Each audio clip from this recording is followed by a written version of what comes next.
സൗദിയെ ആക്രമിക്കുമെന്ന് ഹൂത്തികൾ.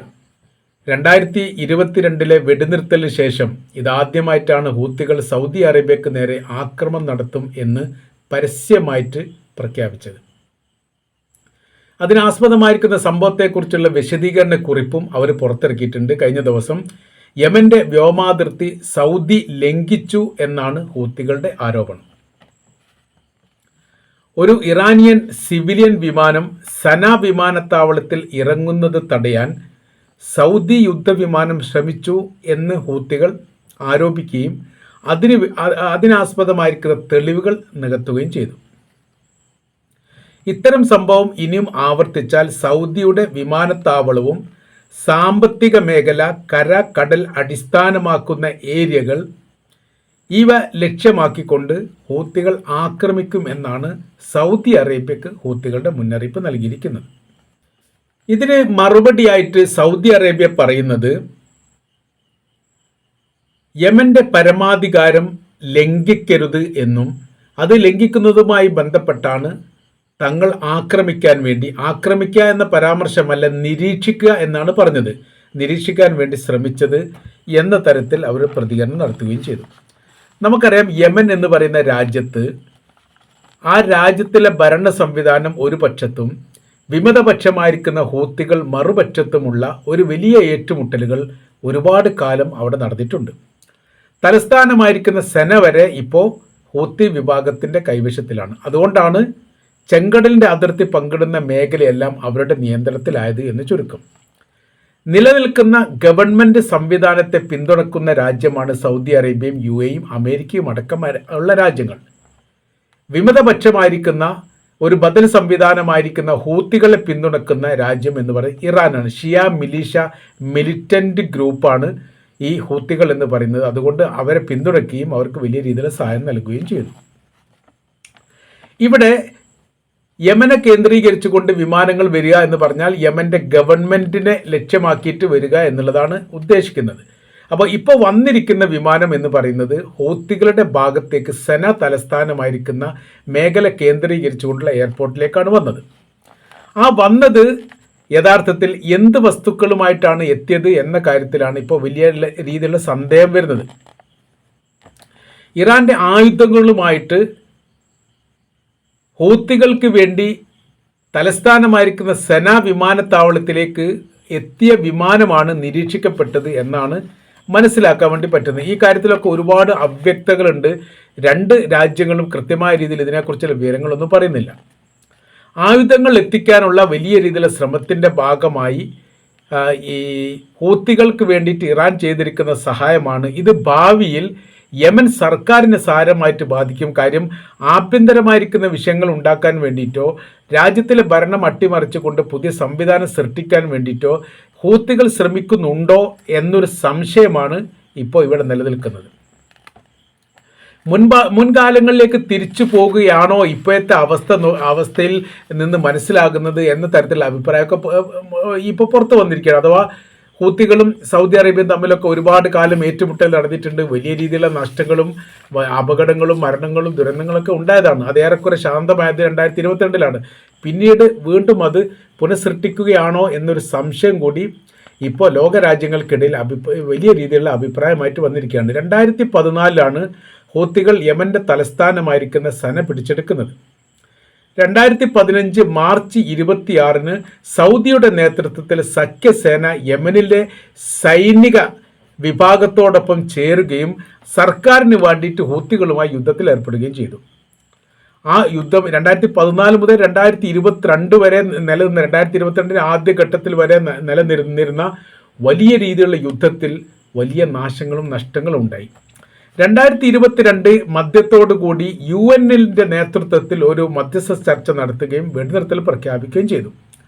അതിനുശേഷം ആക്രമണത്തിൻ്റെ കാഠിന്യം കുറഞ്ഞിട്ടുണ്ടെങ്കിലും ഒറ്റപ്പെട്ട രീതിയിലുള്ള പരസ്പരം വെടിവെപ്പും ആക്രമണങ്ങളൊക്കെ നടക്കാറുണ്ട് എന്ന റിപ്പോർട്ട് പുറത്തു വരുന്നു. 2015 മുതൽ 2022 വരെ 7 വർഷമാണ് ആരും ജയിക്കാത്ത എന്നാൽ ആരും തോൽക്കാത്ത ഒരു യുദ്ധം യമനിൽ നടന്നത്.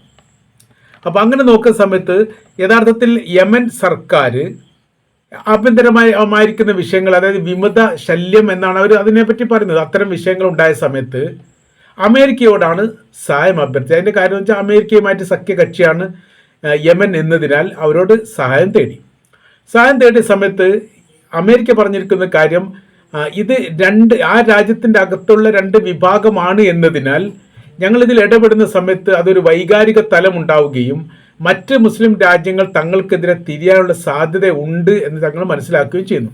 നിങ്ങളുടെ ആഭ്യന്തരമായിരിക്കുന്ന വിഷയത്തിൽ തങ്ങൾ ഇടപെടുന്നത് ശരിയല്ല എന്ന് അന്ന് പറഞ്ഞിട്ടുണ്ട് എന്നാണ് പറയപ്പെടുന്നത്. അപ്പോൾ എന്ത് ചെയ്തു? ഒരു നിർദ്ദേശം കൂടി അമേരിക്ക നൽകിയിരിക്കുന്ന നിർദ്ദേശം, നിങ്ങളിത് സൗദി അറേബ്യ അടക്കമുള്ള മറ്റ് രാജ്യങ്ങളോട്, അറേബ്യൻ രാജ്യങ്ങളോട് സഹായം തേടുക. അത് കുറച്ചും കൂടി ഗുണപരമായിരിക്കുന്ന കാര്യമായിട്ട് തീരുകയും അതോടൊപ്പം തന്നെ അവരെ സഹായിക്കാൻ തങ്ങൾക്ക് സഹായിക്കുകയും ചെയ്യും. സൗദി അറേബ്യക്ക് ആയുധം കൊടുത്ത് സഹായിക്കുന്ന കാര്യവുമായിട്ട് ബന്ധപ്പെട്ടാണ് പറഞ്ഞത്. അപ്പോൾ അമേരിക്ക ഇതിന് നേരിട്ട് നേതൃത്വം നൽകില്ലെന്ന് പറഞ്ഞതോട് കൂടിയിട്ട് പിന്നീട് സൗദി അറേബ്യയുടെ സഹായം തേടി സൗദി അറേബ്യയും UAE സൈന്യത്തെ അയക്കാൻ വേണ്ടി തീരുമാനിച്ച് അങ്ങനെയാണ് ആ യുദ്ധം 2014 ആരംഭിക്കുന്നത്. 2015 ആരംഭിക്കുന്നത്. 2014 ഹൂത്തികളും യമൻ്റെ സർക്കാരും തമ്മിൽ നേരിട്ടായിരുന്നു ആക്രമണ യുദ്ധങ്ങൾ ഉണ്ടായിരുന്നത്. റിയാദിൻ്റെ എയർപോർട്ട് ലക്ഷ്യമാക്കി പോലും ഹൂത്തികൾ ആക്രമണം നടത്താൻ പാകത്തിലുള്ള ശക്തമായിരിക്കുന്ന പ്രത്യാക്രമണമാണ് യമനുമായിട്ട് ബന്ധപ്പെട്ട് സൗദി അറേബ്യ നടത്തിയത്.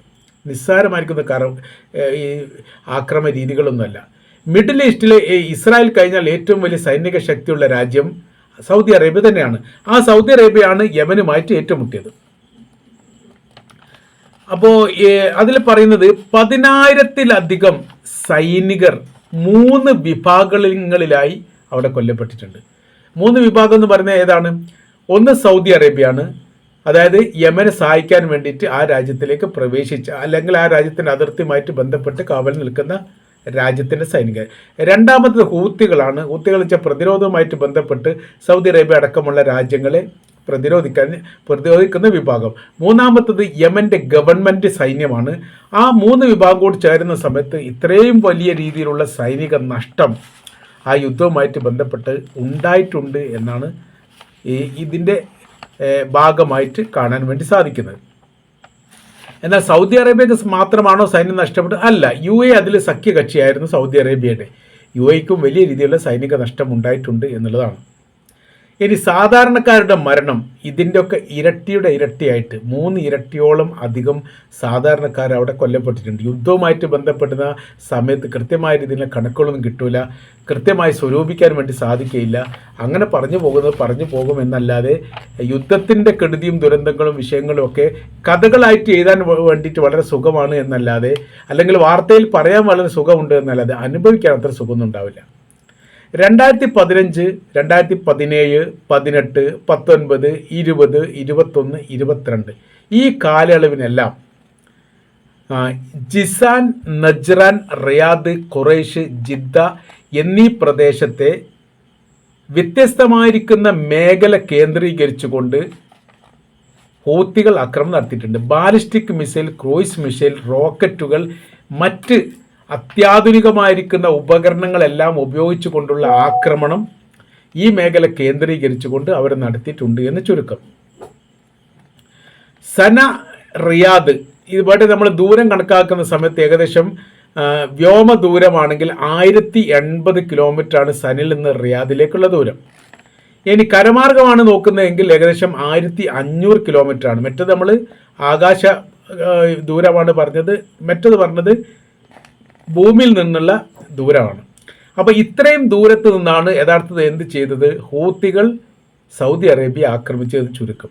സൗദി അറേബ്യ തിരിച്ചവർക്ക് നേരെ ആക്രമണം നടത്തുക അവരുടെ അതിർത്തി കേന്ദ്രീകരിച്ചുകൊണ്ട്. സൗദി അറേബ്യയും യമനും അതിർത്തി പങ്കിടുന്ന രാജ്യമാണ് എന്നതിനാൽ അവരുടെ അതിർത്തിയോട് ചേർന്നുകൊണ്ടാണ് ആക്രമണം നടത്തിയത് എന്ന് ചുരുക്കം. നമ്മളിത് പറഞ്ഞു വരുന്ന വിഷയം എന്ന് പറഞ്ഞാൽ സൗദി അറേബ്യയുമായിട്ട് ഹൂത്തികൾ കൊമ്പ് കോർക്കുന്ന ഒരു സാഹചര്യങ്ങൾ വന്നാൽ തീർച്ചയായിട്ടും മിഡിൽ ഈസ്റ്റ് ഒന്നുകൂടി വഷളാവാനുള്ള സാധ്യതകളാണ് നമ്മൾക്ക് കൂട്ടി വായിക്കാൻ വേണ്ടിയിട്ട് സാധിക്കുന്നത് എന്ന് ചുരുക്കം.